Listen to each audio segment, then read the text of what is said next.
Hi, welcome to the third part of the Reserve Army, Unemployment and Reserve Army chapter of the Marxist Economics course. Well, uh, last time we were talking about the function of the Reserve Army force, and basically it decreases bargaining power of the workers and keep the wages low, was the point. But one of the interesting aspects is actually when I was in the United States, especially, I have saw that I saw there are a large number of people who were basically living on the streets.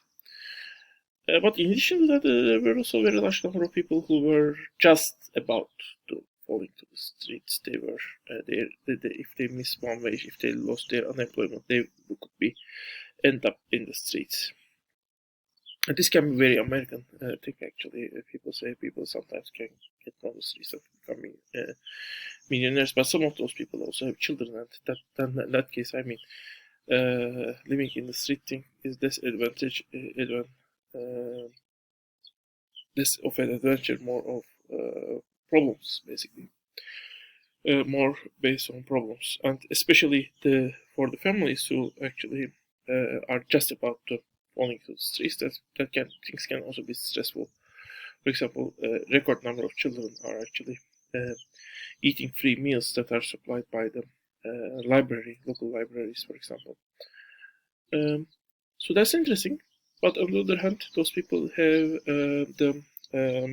for example, the well, TVs, washing machines, maybe even internet, maybe even phones, uh, intelligent phones. I mean, that are smartphones, smart intelligent. That's the same thing basically.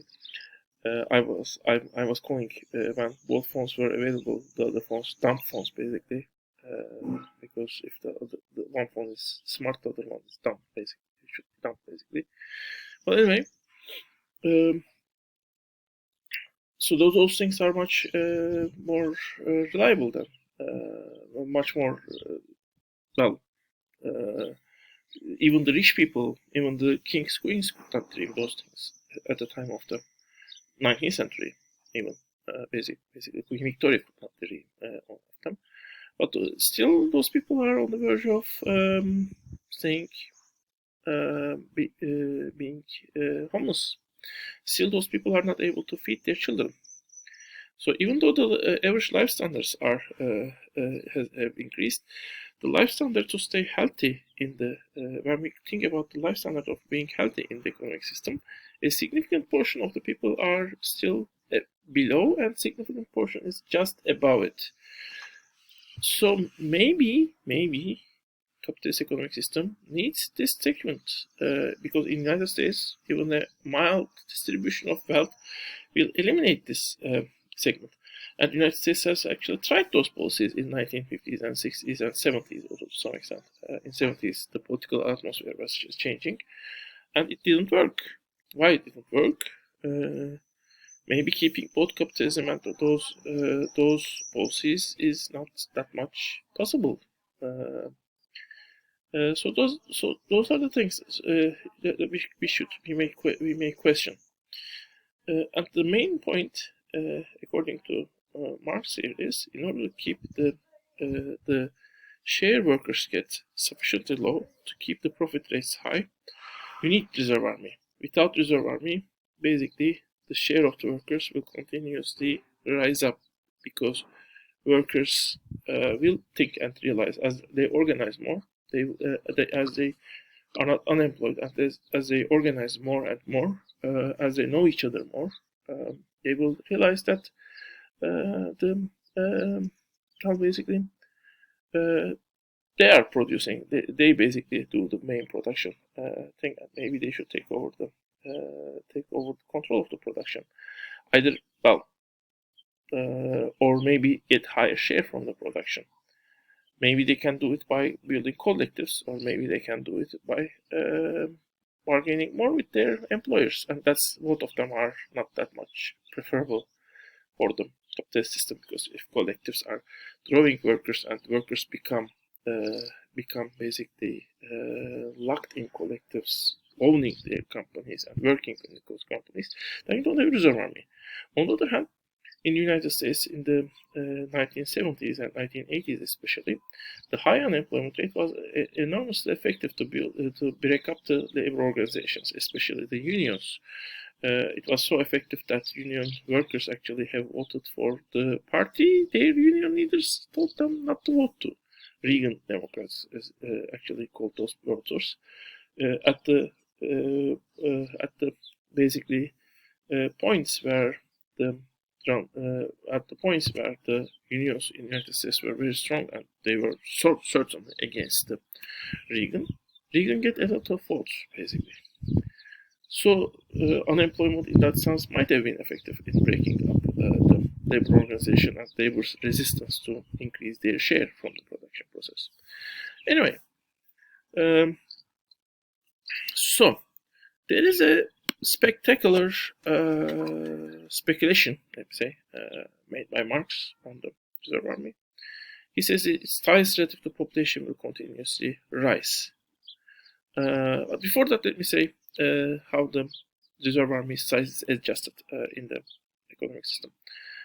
If the reserve army is too small, basically, in that case, the labor share starts to increase, the profit rate starts to decrease. As a result, well, firms will be lack of funds for investment, and they will stop invest. When they stop to invest, basically the demand in the economy goes down, and basically the production will also start to go down, because in order to keep the production, even you need to make some investments, and as a result. And at the same time, the labor productivity might be continuing to increase, which means actually when investment is down and the production scale doesn't increase, the workers might be continuously also fired. As a result, the size of reserve army will start to increase. But when the size of the reserve army starts to increase, in that case, the profit rate will go up again. And as a result, the companies will start to invest, and well, the increase in the increase of the reserve army will stop in that case, because I mean the companies will stop firing more workers. So if the reserve army is too small, in that case, basically with the depression, stop in the investment process, the economic system corrects the size of the reserve army. Well, the other way around it can go. If it is too large, then the firms might be excessively profit. They might invest a lot, so they might get a lot of workers. But in that case, the profit rate will again go down, and at the end, basically, the reserve army size will again remain stable. Well, Marx also thinks that the size of the reserve army continues to increase. Why? Because C over V, as we have seen, tends to increase according to Marx in the through the technological advancement process. So when C over V increases, basically, well, profit rate is you divide S over V over 1 plus C over V. So let's say this is 100%, which means half of what workers produce is given to the workers. And let's just say this is 1. So in this case, profit rate will be 50%. So if C over V becomes 2, then profit rate will be 33%. If C over V becomes 3, then it will be 40%. Now, in order to balance this, in order to get back to the 50% profit rate, I think you need to make this 200. Yes. Now, out of every 3 products that is produced, 1 should be given to the workers and 2 should be given to the capitalists, just to keep the profit rate at 50%, basically. If the labor productivity has increased, let's see what happens to the wages in this case. So previously, workers were getting 100. Now the workers also get, let's say, 100. And the capitalists get previously 100. Now they are getting 200. So actually, the total production is, let me write total production,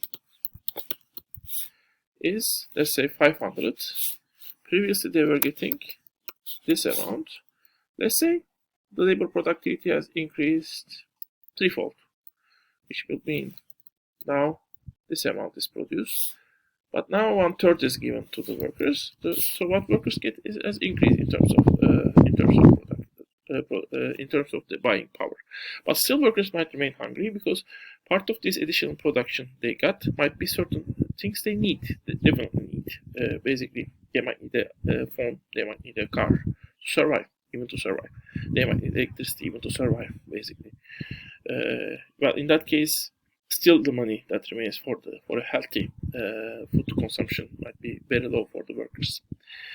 So this 5,000 might still make them poor, basically, make them stay at the margin of the society, just short of being unemployed, just short of being hungry, basically. So one question is, did this happen actually? Because Keynesian economics has written a lot to how to achieve. Well, there's another thing. As capitalist system will increase, according to Marx, sizes of the companies get larger, which actually increases fragility of the economy to the demand fluctuations. So you need a larger pool so that you can basically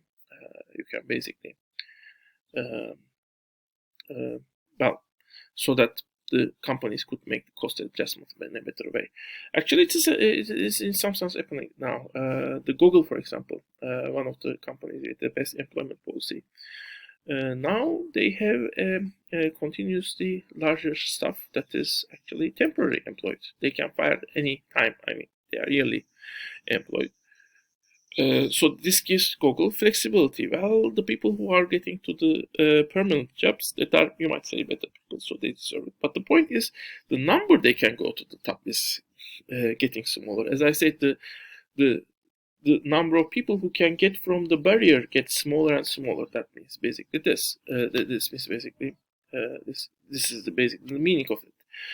Similar thing in academia. Academic jobs were more secure jobs once, but increasingly, many academic institutions start to hire temporary workers. Actually, I was hired by an United States university for a temporary job. Conditions of it were not bad, but it was a 1-year position. Of course, they could give those conditions because they had better resources compared to the many universities in the other sides of the world. But the position was a temporary position. Why did they give the temporary position instead of the permanent position? Because they want to save money. And they were able to save money because there is this high pool of the reserve army of academic people from which they can take the workers. So these large companies, this large labor force helps these large companies to adjust their costs in a much more efficient way. A third thing, labor organization. Marx assumes that labor becomes more and more organized as capitalist system progress. This is, of course, only possible if the labor pool from which the economic system is drawing its labor force should be stable. If you have another pool of people entering to the labor force, which might be another ethnicity, black people, Turkish people, Syrian people, women, in that case, yes, this might break the organization because those people who are entering newly to the labor force might be unorganized, and the existing organizations of the white people, national Turkish people, or German people in Germany might be reluctant to get those people into your organization, into getting a woman into a labor union, which had always male members, might be not acceptable for certain members at the beginning, maybe.